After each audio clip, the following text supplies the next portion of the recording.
Hi class, this is Professor Harmony Kim. This week you will study Theravada Sangha. So you will examine the Sangha's discipline and general principle of the Vinaya. Vinaya is the monastic code for the Sangha, and you will also examine daily and development of the rules of the Vinaya. And also you will learn the characteristic of Vinaya rules. Considering the history of Theravada Buddhism is equivalent the history of the Sangha.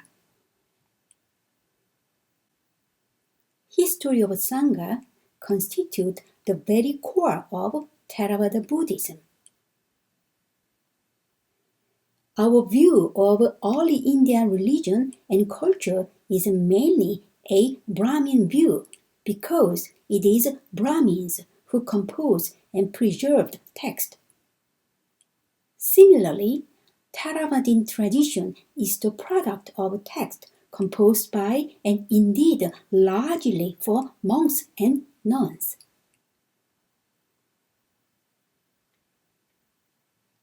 One must not push the comparison between Buddhism and Brahmanism too far to look for a late tradition of Theravada Buddhism.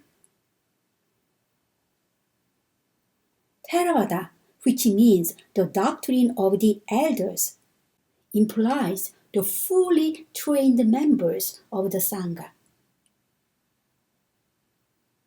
The Buddha, evidently influenced by his cultural environment, and the Buddha took it almost for granted that the vast majority of those who were serious about taking his way to salvation would join the Sangha. The conventional Sangha of those in robes and ideal Sangha of those who were assured of enlightenment in no more than 7 lives might not be coterminous. However, the overlap was great and of prime importance. The path to salvation was spelled out in terms of morality, meditation, and wisdom. In other words, the meditation and wisdom constitute a self-cultivation which would normally be the province only of the Sangha. The lay Buddhist was offered a set of noble ideals, ethical values, which can no doubt stand comparison with those of any religion. However, for the adherent of any religion in this world, the problem is just how to apply his lofty ideals to the problems of day-to-day living. The 5 precepts tell one what not to do, but as advice for positive action, they are vague. Once society has attained a certain degree of complexity, giving a detailed handbook for living which foresees every contingency is clearly impossible. But if life is radically standardized and simplified, such a guide may be attempted. This is what is generally done by the rules of monastic orders, and this is what the Vinaya Pitaka attempts to do for the Sangha. The Sangha is the world's oldest monastic order. It provides a complete way of life, a rule of conduct for monks, nuns, and novices. In other words, the general principles are never lost sight of, and they provide a means of generating a host of detailed particular prescriptions. The Vinaya is a remarkable achievement. No one could accuse it of losing sight of the wood for the trees. In other words, the Buddha is constantly reminding his listeners that it is the spirit that counts. While keeping this spirit in mind, if you continue to follow these instructions to the letter, you are implicitly assured of a satisfying life. Not of Nibbana itself, for to attain that, you will have to add to the monk's pure conduct the practice of meditation and the total understanding and absorption of the doctrine which constitute wisdom. But this monastic way of life will give you a perfect springboard for those higher attainments. The key to this life is that victory over craving, which results in being content with little. This is the attitude which must be cultivated. This attitude which lies at the heart of the simple life. In practice, the simple life is based on owning the minimum of property, also based on that drastic simplification which results from cutting the normal social ties to family and community. The Buddha told his monks to live as islands to themselves, their own resort. They were to be self-reliant, depending on no external resources. In this context, we may say that living the life of the monk, just as the Vinaya prescribes, it is very close as it is possible to get to acting out in daily life the spiritual goal of attaining nirvana. One of Buddhist scholar named Caritas commented that in this view, the monk's way of life is more than merely a means to an end. It is very really the end in itself. How exactly members of the Sangha are supposed to live? In the context of understanding of the Theravada tradition, this is the very heart of Buddhism. That is, a painstaking practicality training, a sensibility to understand suffering and thus to escape from it. That practicality is embodied in a monk's sila. The term sila is translating as morality, which is the prerequisite for meditation, wisdom, and enlightenment. The Buddhist scholar Caritas quote again, the monk's inner life begins properly with his command of sila. And this moral purity is rooted in his careful observance of rules, regardless of great and small, and these rules governs his every deed. Sila is both inward and outward, namely, two aspects of the same reality. The Sangha is conceived as an association of self-reliant individuals. But Buddhism's built-in dual character is of paramount importance in understanding this, its central institution. For Buddhism, the supreme value are wisdom and compassion. Wisdom is enlightenment, but to understand the suffering in oneself is to understanding it equally in all living beings and to wish them as well as one wishes oneself. That is why wisdom and compassion are considered inseparable in every Buddhist tradition. However, their comparability at the highest level of attainment does not solve all practical problems for those toiling on the lower reaches of the path. Often, progressing oneself and helping others to progress seems to conflict. This might be an example, such as every university teacher experiences the conflicting demands of teaching and research. How this tension plays itself out can be discussed in other sections. However, the duality is already inherent in its constitution. For his own good, the monk is to practice poverty and chastity. But in place of obedience, he tries to preserve the Buddha's message, which is embodied in the scripture, for the good of the world. While each individual monk is supposed to be seeking his own enlightenment, which is the wisdom ideal, he is also to contribute to an atmosphere in which his fellow monks can do likewise. He should not totally ignore the laity.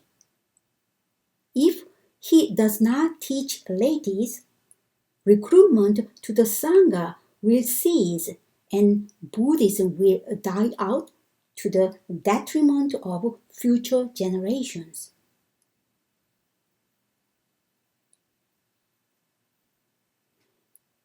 We wish to emphasize that the Sangha has always seen itself as a community.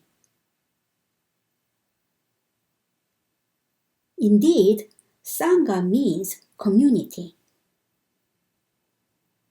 In fact, the monk does not just belong to the Sangha, such as the totality, but also what is of practical importance to him most of the time is that he finds himself in a particular community.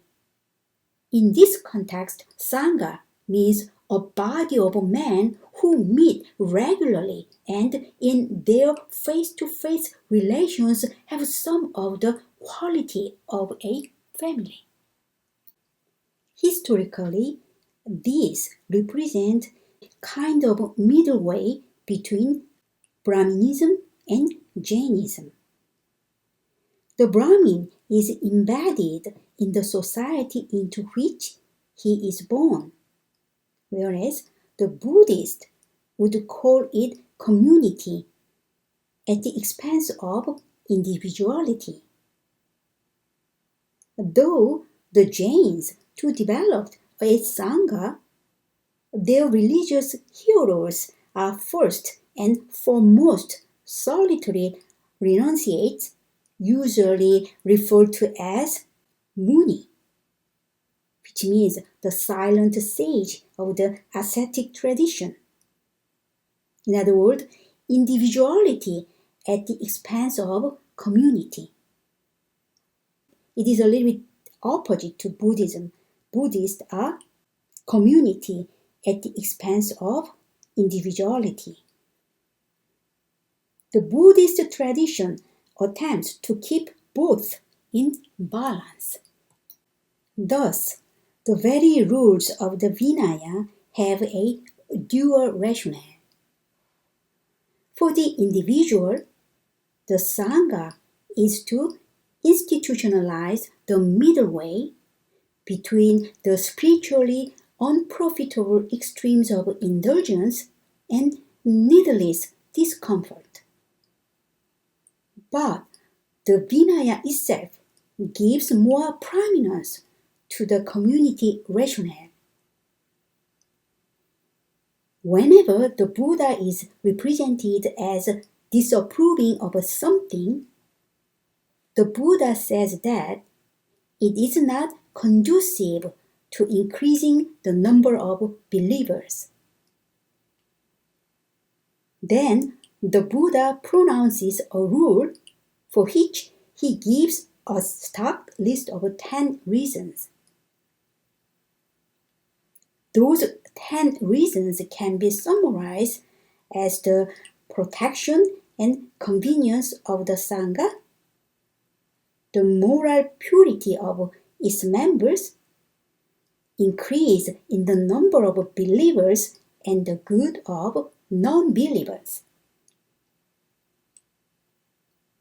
This epitomizes the Buddhist view of how Buddhism relates to society.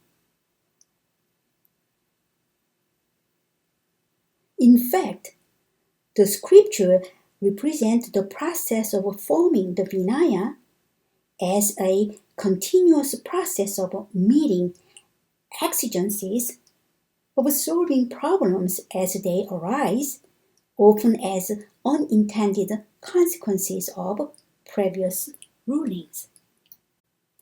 Let's think about how long ago Vinaya rules set up.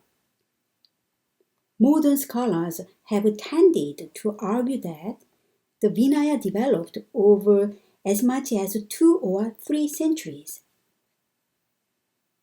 The Vinaya Pitaka has been assigned by one eminent contemporary scholar to the 3rd century BCE.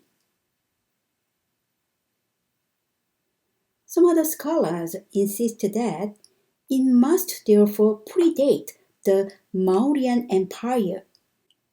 Mauryan Empire was founded probably in 324 BCE. Then, this still leaves a century for the Vinaya to develop.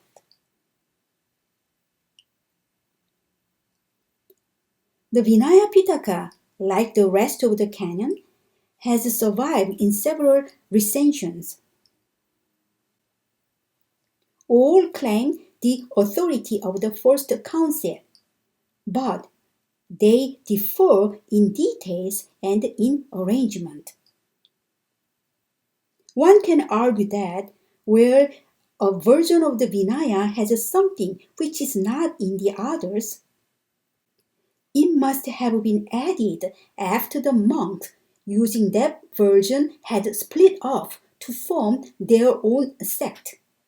So Buddhist Sangha became split. So there are several Buddhist Sanghas can be developed later. And each different sect use a little bit different organization of Vinaya Pitaka. Moreover, we can be fairly sure that most of the early split which led to these separate recensions date from the 3rd century BCE. Only the first Vinaya Pitaka may be a bit older, that is, the Vinaya Pitaka of the Mahasangika. Mahasangika is the group of monastics who proposed to split from the Theravada Sangha. The recensions of the Vinaya, which are probably oldest other than the Pali, survive only in Chinese translation. They have not been translated from the Chinese, so that they are still not directly accessible to those who do not know Chinese. However, the contents of the various recensions of one of the 2 main parts of the Vinaya, that is, the Khandaka, have been summarized by Frau Wellner. Frau Wellner argues that this book was composed about a century after the Buddha's death, perhaps in connection with the Second Council. The divergences between Pali Vinaya and the versions surviving in Chinese are not so great that they would affect any difference. Chinese texts are not always very close or reliable translation. In particular, where the Pali has a difficulty, the Chinese version tends to omit it. This means that we can by no means be sure that the appearance of something in the Pali text but not in the other versions proves that it was added after the Pali translation separated from the rest. Rice Davies and Oldenburg wrote about the construction and chronology of the Vinaya in 1880. They dated its completion to 350 BCE. But in accepting even this degree of skepticism, Buddhists claim that the Vinaya Pitaka goes back to the first council, which was held just after the Buddha's death. The most basic of all Vinaya texts is not a part of the canon, though it has canonical status. The Patimoksha, which is the list of rules of personal conduct, which all monks and nuns are to recite once a fortnight. Half of the Vinaya Pitaka, called the Sutta Vibhanga, consists of a commentary on this code, which is embedded in it.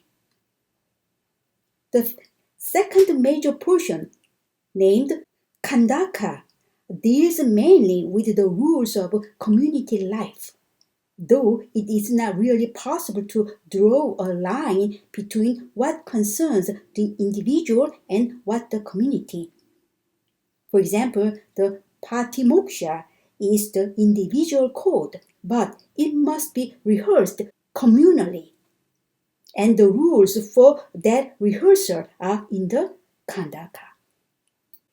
In trying to reconstruct the development of the Vinaya, it is tempting to assume a steady movement from rigor to laxity. It seems impossible to stratify parts of the Vinaya Pitaka on this principle. A monastery has a lay attendant called a Kapiya Karaka, which means suitable maker. He is someone who accepts gifts which monks are not allowed to accept, such as money, and use them on their behalf. In modern parlance, he launders them. While the word Kapiya Karaka does not appear in the Patimoksha, the practice which it represents certainly does. There is a long rule quite early in the code, which begins as follows. A layman may send a monk via messenger the cost of robe. The monk is to say, we do not accept the cost of robe, but we accept a robe at the time when it is permissible. The messenger may then say, have you anyone to look after you?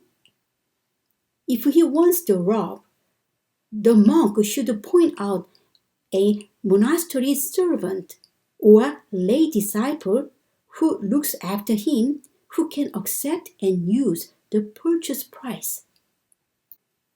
This institutionalization of laundering is far from the primitive simplicity which may be the product of our romantic imagination. In the good old days, which presumably means earlier in his career, monks lived in the forest, subsisted on alms, and wore cast-off rags, and were perfectly content, whereas nowadays it is monks who receive the four requisites in abundance who win respect. Four requisites are materials such as clothing, begging bowl, dwelling, and medicine. There are 8 requisites. They are 3 robes, begging bowl, razor, needle, belt, and water strainer. So these days, if the monk win respect, they receive this kind of materials a lot. So we can conclude that the ever-lamented corruption of the Sangha began during the Buddha's lifetime. Also, we can conclude that the Vinaya as it stands is of a piece, and if we refuse to believe its own account of the Sangha's development, we are left with no certain knowledge of the subject. It is probable that some rules were framed and arranged later, maybe after the Buddha's death. And whether or not such and such a precept was established by the Buddha himself, the important thing for us is the sense and interpretation given to it by Theravada monarchism. Let's think about the underlying principle of Vinaya Pitaka. It could be midway between discomfort and indulgence. The general sense of the Vinaya is that neither comfort nor discomfort should become an issue to distract one from the quest for enlightenment. What the Buddha stressed was the monk's subjective state of satisfaction. One day, the king of Kosala congratulated the Buddha. The king said, the Buddha, some renunciate. He found haggard, ill-favored, and unsavory. But the Buddha's monks were satisfied, healthy, and cheerful. The practice of meditation requires a certain amount of solitude, but even the life of solitude is not to be taken too literally. In other words, the Buddha said, true solitude is to be found not in the physical condition, but in freeing oneself from anxiety about past and future and living free from desire. If a comfort does not become an obstacle to the life of renunciation, monastic Buddhism does not consider it unsuitable for renouncers. On the contrary, in several cases, the Buddha indicated that discomfort is an obstacle on the path of internal progress. What exactly does this mean in practice? There are 2 standard lists of the possessions permitted to the Buddhist monk. I think I already introduced in the previous slide. In one formulation, he is allowed 4 requisites. 4 requisites are clothing, in this case, 3 robes are possible, begging bowl, dwelling, and medicine. The other list has 8 items, such as 3 robes, begging bowl, razor, needle, belt, and water strainer. When the Sangha attracted the generosity of the faithful, property beyond these lists had to belong to the Sangha as a corporate body, not to any individual. But we shall see that these tended to degenerate into a legal fiction, and there have also been explicit modifications of this pristine rigor. However, to this day, Every member of the Sangha is supposed to reflect each evening that he or she has used the 4 requisites only to supply the basic necessities to maintain health, not with any greed or luxury. Quiz 1. Which of the following is not one of the 4 requisites that the monk can possess? So I already introduced 4 items in the previous slide, so you can find the answer easily. Quiz 2. What is called the list of rules of personal conduct, which all monks and nuns are to recite once a fortnight? The monastic code, the monks and nuns need to recite full moon day every month. What is this called? You can find the answer from the lecture video. As always, you need to submit quiz assignment to my email address. And some students send attachment file. Please do not make attachment file. You just write down subject title, course code, and the date, January 31st assignment. And in the main text body, you write down your option name and answer of 2 quiz questions. So the content you are sending to me is not a lot. So please do not make attachment file. Just write down your option name followed by 2 quiz answers in the main text body of email. The due date of this assignment is February 6th. This is the end of the lecture. Thank you.